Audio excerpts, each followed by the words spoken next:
İnsanlarda bəzən bu fikir formalaşır ki, mən keçən həftə travma almışdım, ondan sonra bu xəstəlik üzə çıxdı və yaxud hər hansı bir hadisədən sonra mən stres keçirdim, qorxdum və bu xəstəlik məndə yarandı. Bu yanlış düşüncədir. Sadəcə həmən dövrdəki insan ya qorxmuşdu, ya stres keçirmişdi, ya travma almışdı və s.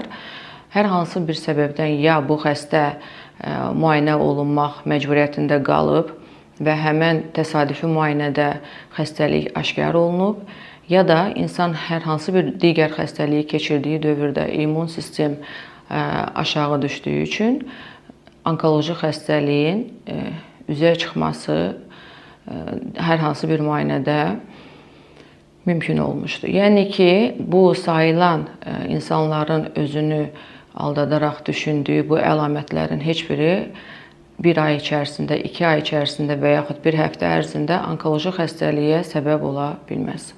Onkoloji xəstəliyin baş verməsi üçün ən başlanğıc fon həmin orqanizmdə ən az öz başlanğıcını 3-5 il və daha çox öncədən qoymuşdur.